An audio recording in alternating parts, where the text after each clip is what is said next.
Rusty Quill presents The Magnus Archives.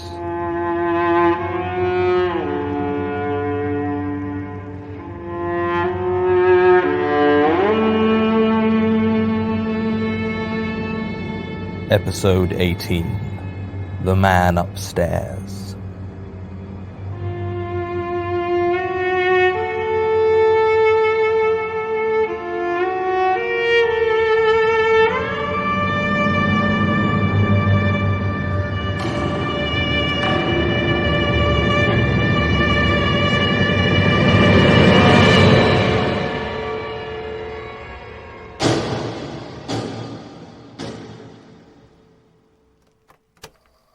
Statement of Christoph Rudenko regarding his interactions with a first-floor resident of Welbeck House, Wandsworth.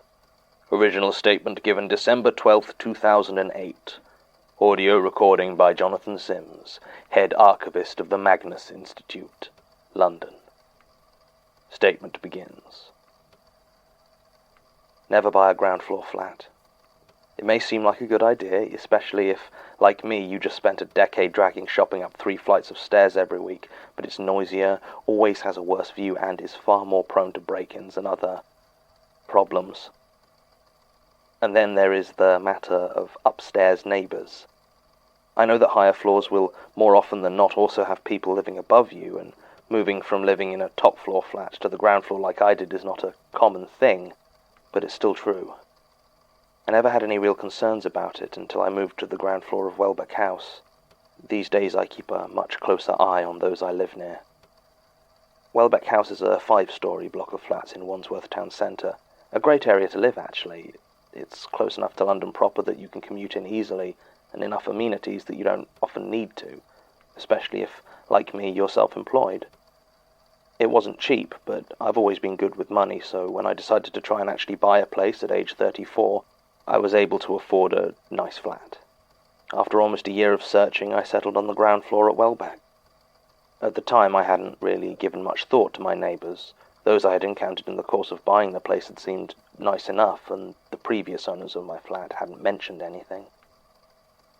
On the day I moved in, this would have been late 2002, I saw a man smoking, leaning out of the window just above my own.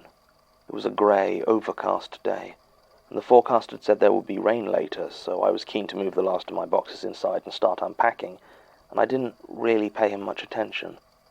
I remember that he was wearing a hooded jacket, though, pulled up tight and obscuring most of his face. We locked eyes briefly. At least, I assume we did. I couldn't see his eyes, but I felt him looking at me. I could swear I smelled the weirdest odour.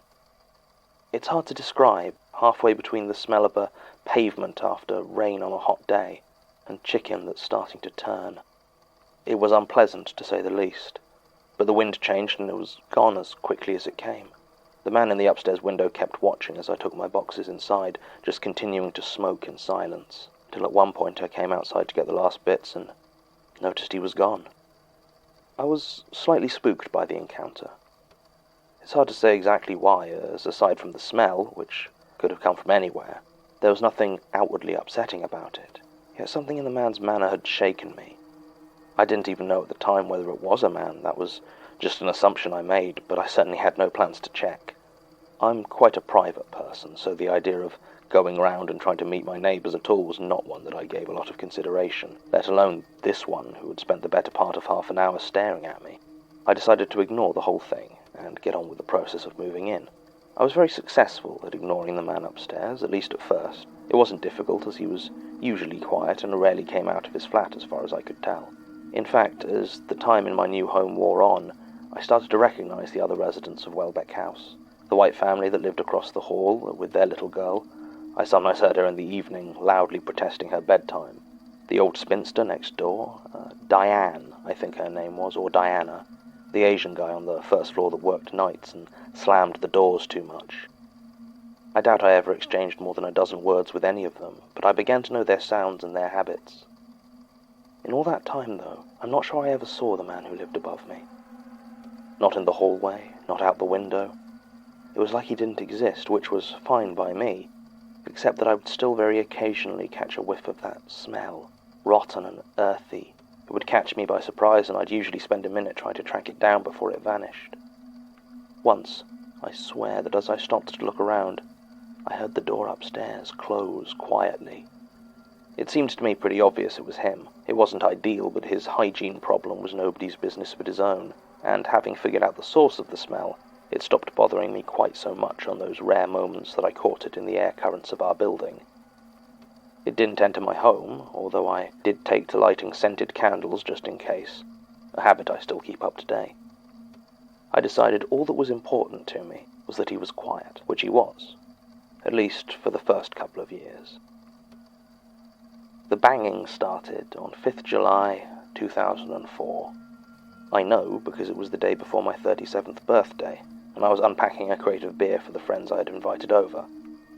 At first I assumed the man upstairs was just nailing something into the wall, but after 10 minutes it still hadn't stopped. Instead it just seemed to move.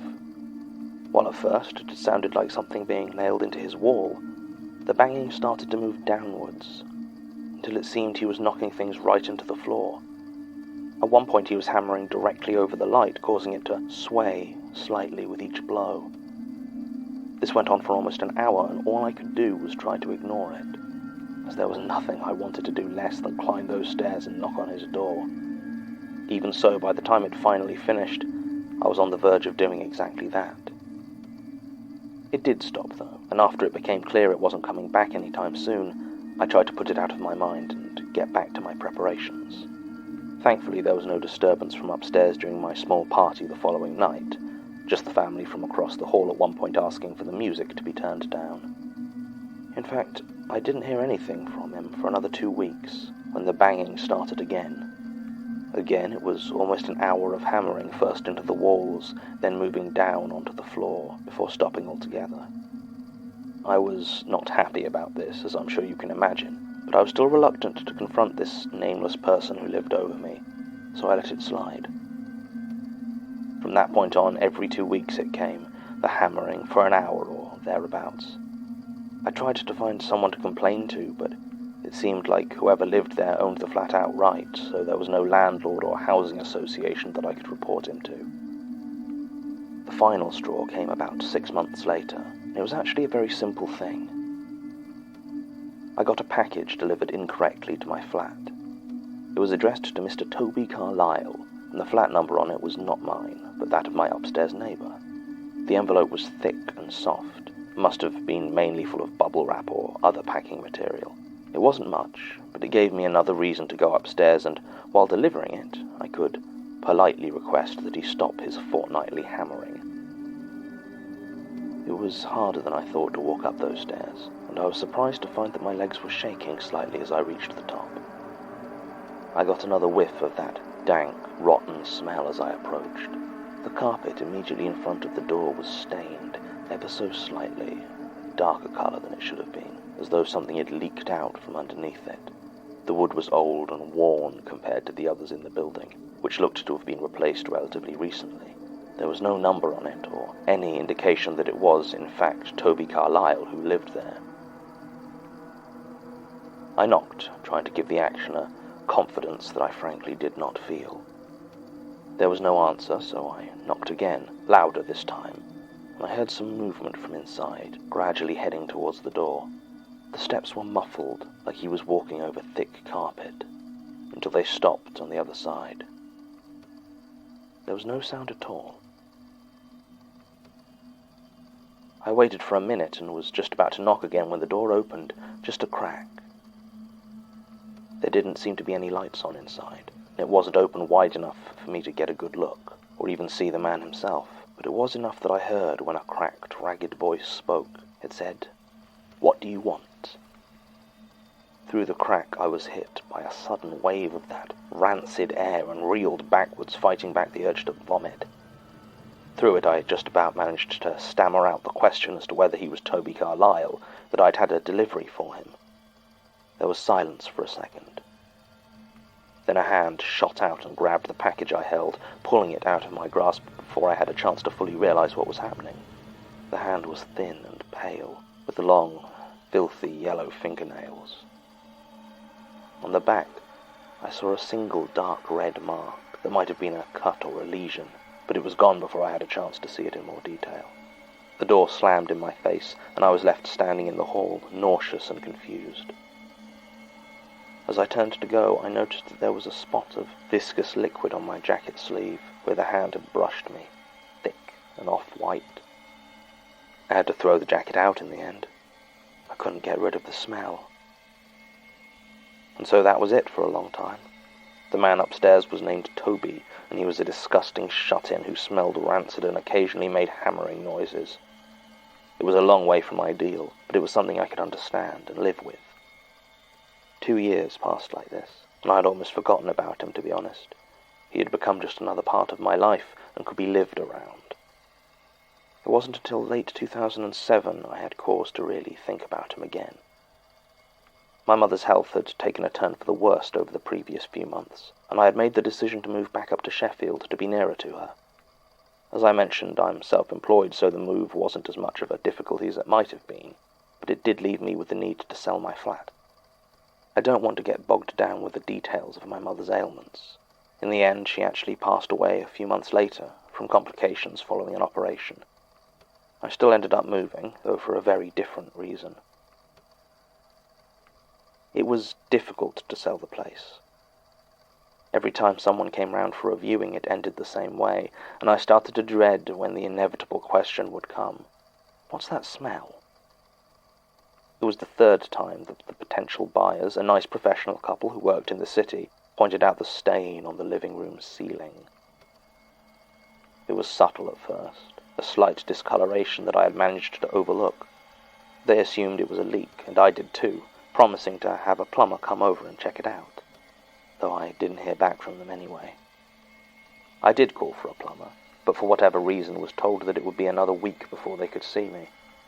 I tried to have a couple more viewings in that time, but the stain on the ceiling was becoming more obvious, and the smell had begun to pervade my whole flat, to the point where I was thinking about staying in a hotel until the plumber arrived. I was starting to doubt it was a leaking water pipe. As it grew, it started to turn a dark yellow in colour, and glistened ever so slightly when the light hit it. I knew it was something to do with the flat upstairs, though when I went up to ask this time, my knocking went unanswered. Finally, the plumber arrived. He wrinkled his nose when he entered, though didn't make any comment about it. I assume unpleasant smells are just part of his job. I pointed him towards the stain on the ceiling, and he looked momentarily confused, before telling me what I already knew, that this didn't look like a problem with the pipes. Still, he said he'd need to knock through the ceiling to have a look, and I'd need a contractor to come and redo that bit of ceiling anyway. I stood back when he put up his stepladder and climbed up to have a look at it. He put on a pair of rubber gloves and gingerly touched the spot, testing it with his fingers. It collapsed almost immediately, buckling and tearing like wet cardboard, and the fluid that oozed out of it was a sickly yellow in colour, with viscous white lumps glistening in it. The plumber looked like he was going to throw up. I did throw up. He made his apologies and said he'd have to call someone. I didn't try to stop him leaving. I was furious, and the anger that surged through me overcame any apprehension I might have felt from approaching the flat upstairs. I stormed up and began to hammer on the door, shouting and threatening that I'd call the police if he didn't answer. On my third knock, the door swung inwards ever so slightly, and I realized it was not locked.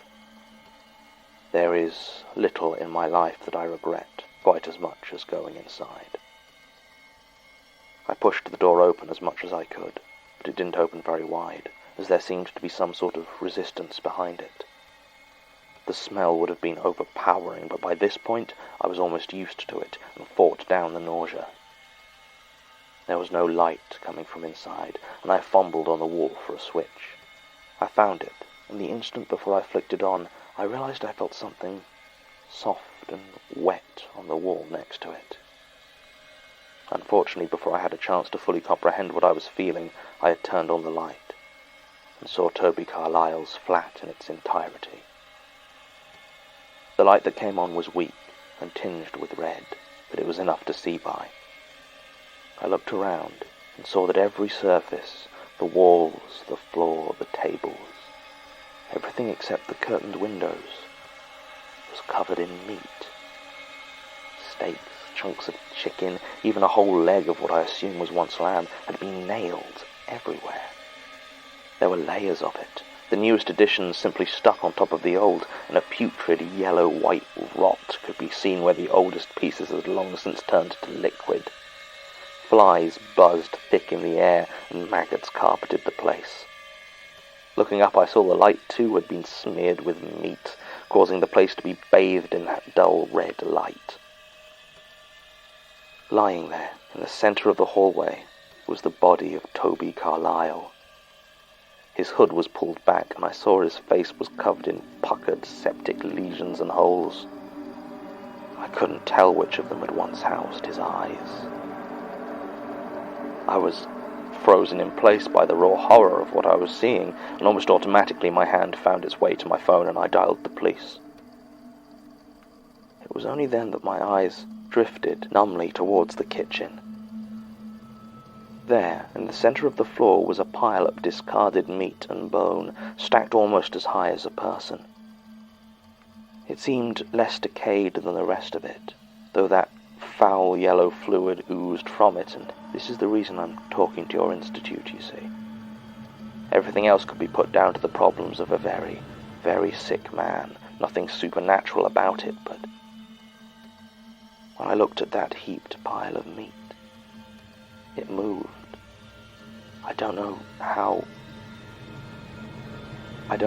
quite how to explain it, other than to tell you that it opened its eyes. It opened all its eyes.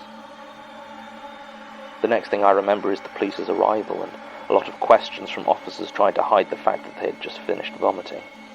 The pile of meat was gone, though the bits that had been nailed to the walls and floors remained. I told the police everything that I'd just told you, although they dismissed the last bit out of hand. I believe they had to call in a hazmat team in the end. There's not much more to it, really. The rest of the story is largely arguing with insurance companies and counting how many showers it took before I felt clean again. I did move out in the end, and now live in a house in Clapham with some friends, people who are very clean and don't mind the fact that I've recently become a vegetarian. Statement ends. Well, I'm certainly glad I had my lunch before recording this statement. Looking into this one has proven a bit tricky, as police, hospital, and even fire department records give wildly conflicting reports.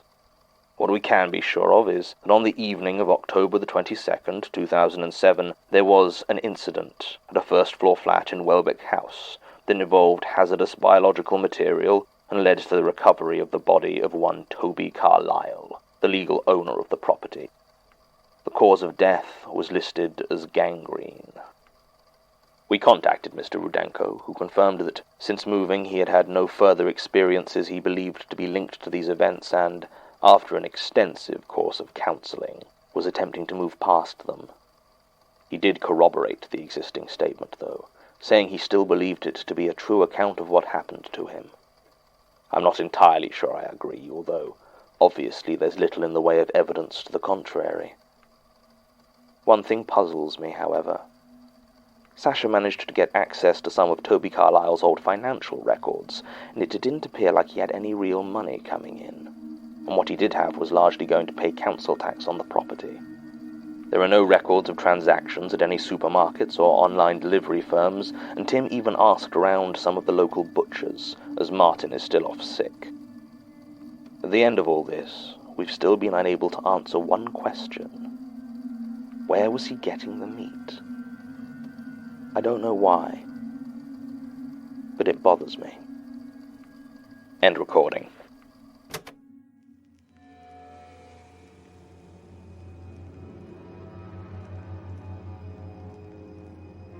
The Magnus Archives is a podcast distributed by rustyquill.com and licensed under a Creative Commons Attribution Non-Commercial Share-alike International License.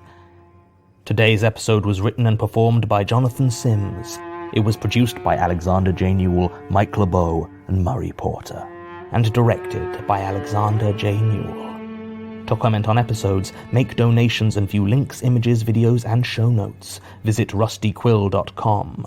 Rate and review us on iTunes, visit us on Facebook, tweet us on Twitter @TheRustyQuill, or email us at mail@rustyquill.com. Thanks for listening.